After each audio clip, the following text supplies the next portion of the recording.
Dylan Sampson. He is another just walking, talking big play.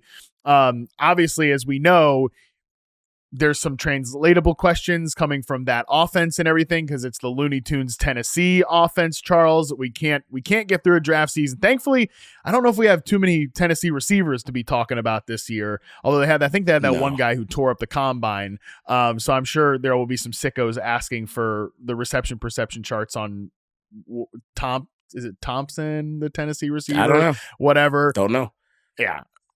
Yeah, it is Thornton, excuse me. Dante Thornton Jr. Out of Tennessee. So maybe I will have to suffer through some more Tennessee Looney Tunes route concepts. Unfortunately, somebody's got to do it. But talk to me about the running back out of University of Tennessee. Oh, Sampson's cool. Like you said, he's an explosive player. And I think the translatable reps thing is probably important here because, like you said, Tennessee, like, long story short, they spread their offense out more than any team in the country. It's like almost, sometimes it feels like a bastardized version even of what Baylor used to run back when they had like RG3 and stuff like that.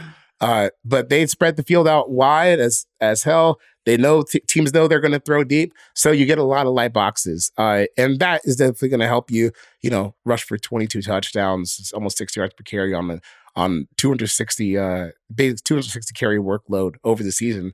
But in his own right, like, he is a good player, and I think when you cut down some of the translatable stuff, where they're running power against like 6-man boxes, or you have stuff on the goal line, even then he still looks pretty good. I think to me, this is another like running back by committee guy, super duper explosive once he gets into the open field.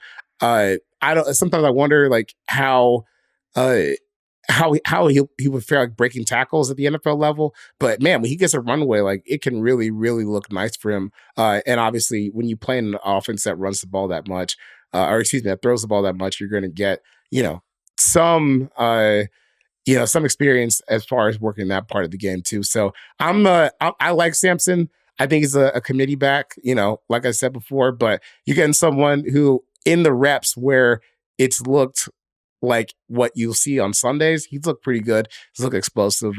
And it's good that those things stay consistent when it's the 5-man box and you have like, your safeties are freaking out because they have to cover 60 yards across the field, and when it's more condensed, like what you see on Sundays.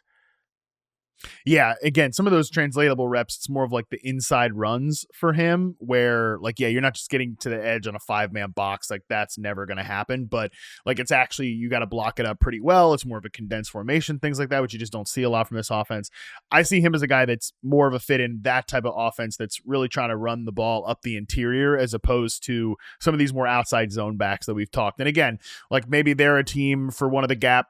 Maybe he's one like a gap runner, like with the Chargers that we talked about, like Jacksonville, things like that. I don't know, because he is more of a committee player. But if the Cardinals, who are one of the most gap heavy teams in the league, if they're like not all that jazzed with what they got out of Trey Benson last year, maybe they spend another pick on a running back because they want to run the ball so much down there in Arizona. But I like Dylan Sampson. He just is more of a, if you're watching running backs, like, you can watch one of like a full game of Caleb Johnson and get so many translatable reps. Quinshon Judkins, even, in Travion Henderson, same thing. With Sampson, you got to go diving for it a little bit more, but I think there is something there to be had with him as well. Charles, we did it. We did. Hell of a start.